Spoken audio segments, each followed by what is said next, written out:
प्रभु यीशु मसीह के मधुर और मीठे नाम में आज दिनांक 9 अक्टूबर दिन रविवार को हम आप सब श्रोताओं का हार्दिक स्वागत करते हैं। आज के दिन के लिए जो वचन है वो लिया गया है श्रेष्ठ गीत की पुस्तक उसका 7 अध्याय 5 पद।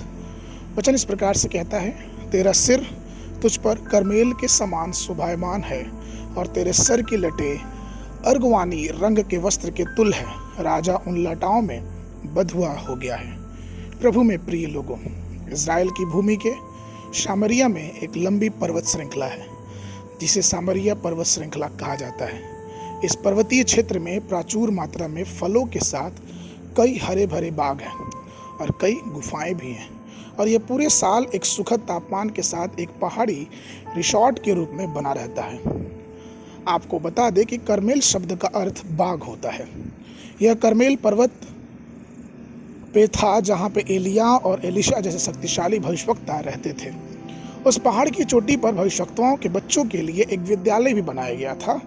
हाँ, करमेल भविष्यवक्ताओं को विकसित करने का स्थान है और परमेश्वर को यह बहुत प्रिय है।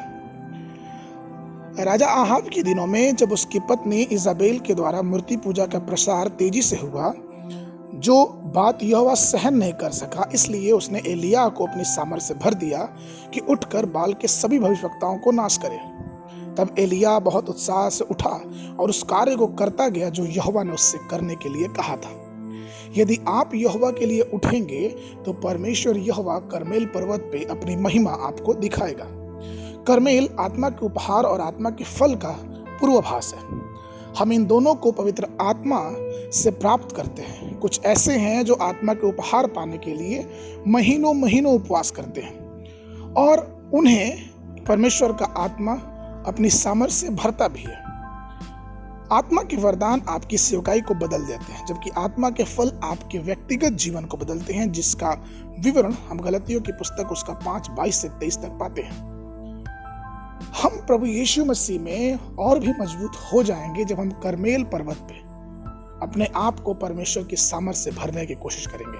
शास्त्र कहता है मीका नबी की पुस्तक उसका 7 अध्याय 14 पद में, तू लाठी लिए हुए अपनी प्रजा की चरवाही कर, अर्थात अपने निज भाग की भेड़ बकरियों की जो करमेल के वन में अलग बैठती हैं।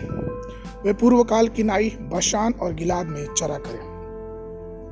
तो परमेश्वर के प्रिय लोगों, आइए हम और आप परमेश्वर में समृद्ध और आत्मिक और संसारिक ज्ञान में और जीवन में बहुत आज से आगे बढ़ते रहें और करमेल के समान जिस प्रकार से एलिया को करमेल पर्वत पर परमेश्वर ने सामर्थ से भरा था, वैसे ही हम आशीषित होते जाएं और हम परमेश्वर के काम के लिए सामर्थ से अपने जीवन को और आगे बढ़ाएं। आज के मनन के लिए यशायाह नबी की पुस्तक उसका 35 अध्याय 2 पद, वह अत्यंत प्रफुल्लित होगी और आनंद के साथ जय जयकार करेगी। उसकी शोभा लाबानोन की सी होगी और वह करमेल और शारोन के तुल्य तेजोमय हो जाएगी। वे यहोवा की शोभा और हमारे परमेश्वर का तेज देखेंगे। बाइबल अध्ययन के लिए सुबह के समय यशायाह नबी की पुस्तक उसका 32 और 33 अध्याय, संध्या के समय कुलुसियों की पत्री उसका 1 अध्याय। परमेश्वर आप सबको आशीष देवे।